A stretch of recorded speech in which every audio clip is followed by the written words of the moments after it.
Hello everyone. In this video we are going to discuss about the laws of radioactivity. So our first point is that it measures the decay of nucleus. कि nucleus में कितना decay हुआ है, कितने alpha particles, beta particles या gamma particles decay हुए हैं, तो उसका मेज़र बताता है. Next point we have it is a spontaneous reaction. एकदम से रिएक्शन होती है, ये एकदम से अल्फा बीटा गामा पार्टिकल्स बाहर निकलते हैं. Third, nucleus with number of neutrons is greater than number of protons will undergo radioactive emission. There is some problem in the spellings of radioactivity. Here D will come. Radioactivity and emission is EMISSION.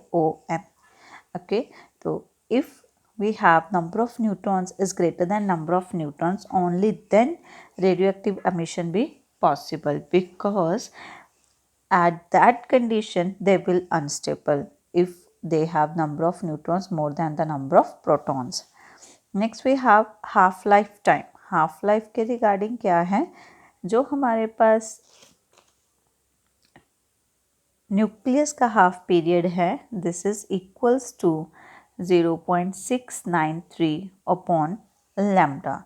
और ये formula जो है वो numerical purpose के लिए use होता है. And lambda we have a decay constant, कि कितना डिके हुआ है उसको निकालने के लिए हम लैम्डा को यूज़ करते हैं. एक और फॉर्मूला है हमारे पास, that is n is equals to n not e की power minus lambda into t. Okay, and the naught, here we have and the naught which is equals to original atom at t is equals to 0. कि जब कोई भी emission नहीं हुई तो हमारे पास कितने number of atoms हैं, तो this is our and the naught at t is equals to 0 पे, तो हमारे पास and the naught जो है वो ज़्यादा होंगे. Next n is the number of atoms at a time t. After decaying हमारे पास कितने नंबर ऑफ एटम्स रहे हैं, that is the value of n at time t. Okay, ये हमारे पास फॉर्मूला है which is very important. Next we have nuclear cross section. We have just definition of it. Nuclear cross section. Nuclear cross section, it is the area of nuclear region into which nuclear reaction occurs. ये वो area है उस nuclear region का जहाँ nuclear reaction होती है. इसके सिर्फ units are important in this nuclear cross section में, which is 1 bar, that is equals to 10⁻⁻28 metre square. अगर हमने इसको सेंटीमीटर में लिखना है then we can write is 10⁻⁻24 centimetre square. Okay, nuclear cross section, I am repeating it again, the area of nuclear region into which nuclear reaction occurs. Next we have average life. ये सारे हमें numerical purpose के लिए आते हैं, like जो half life का time formula है हमारे पास अभी की, n is equals to n not e की power minus lambda t. Average life के लिए फॉर्मूला होता है TA which is equals to 1.44 t half. t half we have half life. Okay, एक और फॉर्मूला है n upon n not is equals to 1/2 raised to power n is equals to 1/2 t over t half.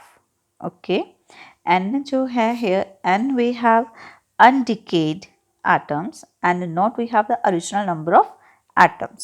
Okay, n means जो अनडिके रह चुके, like जो particles निकल गए at the time of decay, तो वो तो नहीं है. n मीन्स जो पीछे हैं हमारे पास, that is n, and n not means original number of atoms at t is equals to 0. Here we have a question that a radioactive source has a half-life of 80 seconds. How long will it take for 7/8 to the source of the source to decay. Here half-life time is given which is equals to 80 seconds और उन्होंने बोला है कि जो पहले के हमें पता है that जो ओरिजिनल नंबर ऑफ एटम्स होते हैं that is n not okay और उन्होंने बोला कि डिके के टाइम पे 7/8 to the total number of atoms जो हैं वो डिके हो चुके तो 7/8 एंड नॉट जो हैं वो डिके हो चुके तो हमारे पास लेफ्ट कितने रहे which is equals to N not minus 7/8 into N not which is equals to 1/8 N not understand मतलब N not is the total number of atoms original at time is equals to 0 and 7/8 इन्होंने बोला था कि decay के time पे वो source से decay हो चुके वो निकल चुके तो लेफ्ट के आएंगे टोटल माइनस जितने डिके हो चुके हैं हमारे पास तो अभी हमने एक फॉर्मूला किया था formula was n by n naught is equals to 1/2 t over t half. Okay, so put the value of n by n naught here. n means जो थे हमारे पास left undecayed atoms which is 1/8 n naught. Denominator में हमारे पास n naught है ही है 1/2 t by t half t by t half. Okay, n naught से n cancel तो हमारे पास रहा यहाँ पे 1/8 okay 1/8 is equals to 1/2 t by t half 1/8 can be written as 1/2 का whole cube which is equals to 1/2 t by t half. अगर हमारे पास बेस सेम है देन पावर्स जो हैं वो आपस में इक्वल हो जाएंगी which is 3 is equals to t by t half 3 is equals to we have to find the value of t and half life is given which is equals to 80 seconds.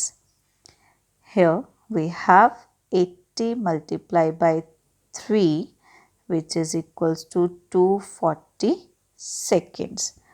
उन्होंने हमें यही पूछा था कि कितना time how long will it take कि कितना time लगेगा उसको इतने सोर्स से इतने नंबर ऑफ एटम्स को डिके करने में तो 240 सेकेंड्स लगेंगे उसको ओके ऐसे हमने ये फॉर्मूला को यूज़ करना है n by n नोट वाले को और t जो हाफ है हाफ लाइफ के टाइम पे तो अगर हमारे पास डिके कांस्टेंट गिवन है then we can find the value of half life to any atom. Next topic we have nuclear reactors. Nuclear reactors में यूज़ होता है हमारे पास जो fuel that is uranium and in nuclear reactor nuclear fission process occurs. Here we have a uranium. When uranium reacts with one neutron and neutrons की speed काफ़ी slow होती है then uranium neutron के साथ react करके products देता है barium, krypton and 3 neutrons are ejected out from this reaction. Okay तो हमारे पास अगर यूरेनियम एक न्यूट्रॉन के साथ रिएक्ट करके 3 न्यूट्रॉन्स बनाएगा तो आप खुद सोचो कि यूरेनियम ने एक न्यूट्रॉन के साथ रिएक्ट किया तो हमारे पास 3 न्यूट्रॉन आए फिर ये यूरेनियम के साथ रिएक्ट करेगा यहाँ से 3 न्यूट्रॉन्स आएंगे ये यूरेनियम के साथ रिएक्ट करेगा यहाँ से 3 neutrons and same so on तो ये प्रोसेस ऐसे ही चलती जाएगी. तो जो हमारे पास चेन रिएक्शन है वो काफ़ी कई बार अनकंट्रोलेबल हो जाती है जिसको कंट्रोल करना बहुत ज़रूरी है otherwise. And one more thing जो ये 3 न्यूट्रॉन्स हैं उनकी स्पीड काफ़ी फास्ट होती है So if we want to slow down these neutrons, then the neutrons absorb, मतलब हमें न्यूट्रॉन्स को अब्जॉर्ब करना पड़ेगा. ओके, अब्जॉर्ब कैसे होते हैं? Like in this diagram you can see, this is the diagram of a nuclear reactor. Okay, यहाँ देखो बिल्कुल स्टार्टिंग पे, यहाँ जो ये हैं हमारे पास ब्लैक वाले, these are the control rods and these are the fuel elements. जो जहाँ फ्यूल डालते हैं जो वो ये हैं, और ये कंट्रोल रोड्स हैं. तो ये दो कंट्रोल रोड्स जो हैं दे अब्जॉर्ब 2 न्यूट्रॉन्स, जिसकी वजह से न्यूट्रॉन्स की जो स्पीड है वो हमारे पास स्लो हो जाती है.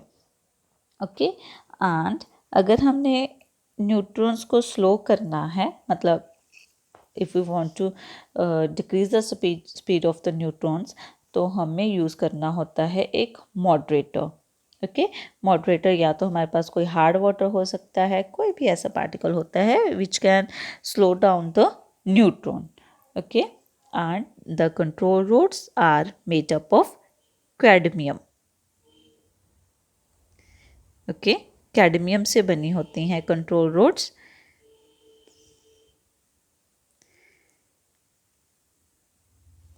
कंट्रोल रोड्स कैडमियम से बनी होती हैं. जब इसकी स्पीड स्लो हो जाती है तो ये फिर न्यूट्रॉन के साथ स्ट्राइक करेगा. फिर हमारे पास वही रिएक्शन होगी कि आगे 3 न्यूट्रॉन्स बन गए, फिर उसमें से जो 3 न्यूट्रॉन्स बने हैं वो 2 न्यूट्रॉन्स तो ये कंट्रोल रोड एब्जॉर्ब कर लेगी, और जो मॉडरेटर होता है हमारा, ओके, हार्ड वाटर या सिंपल वाटर, वो उसकी स्पीड को, जो एक न्यूट्रॉन रह गया उसकी स्पीड को स्लो करता है, एंड जो एक न्यूट्रॉन वो है वो यूरेनियम के साथ रिएक्ट करता है. ओके, तो इस वजह से इस by this way we can control this reaction. Okay, understand? I am repeating it again that कि सबसे पहले हमारे पास जो यूरेनियम होता है, when it reacts with a slow neutron, then we have the products, that is barium, krypton and 3 neutrons. जो uranium होता है वो एक स्लो न्यूट्रॉन के साथ रिएक्ट करता है, और जो हमारे पास यहाँ प्रोडक्ट बना 3 न्यूट्रॉन्स, ये इनकी स्पीड काफ़ी फास्ट होती है, जिसकी वजह से ये चेन रिएक्शन कई बार अनकंट्रोलेबल होती है. तो इसको कंट्रोल करने के लिए हम क्या यूज़ करते हैं? कंट्रोल रोड्स यूज़ करते हैं, जिसमें से कंट्रोल रोड्स जो 3 न्यूट्रॉन्स बाहर निकले थे उसमें से 2 न्यूट्रॉन्स को तो वो अब्जॉर्ब कर लेगी, और जो एक न्यूट्रॉन बच गया वो उसकी स्पीड को स्लो करने के लिए we use moderator, and moderator can be a heavy water या graphite.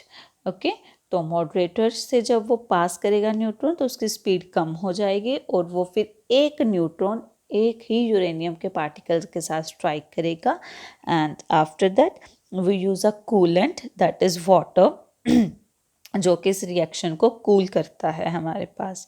This is all about the nuclear reactor. इसमें बेसिकली पूछा जाता है कि फ्यूल कौन सा यूज़ होता है, reaction that is fission reaction, 3 number of neutrons होते हैं, मॉडरेटर कौन सा यूज़ करते हो, और किस चीज़ को यूज़ किया जाता है to slow down the speed of the neutrons, and control rod का क्या रोल है इसमें.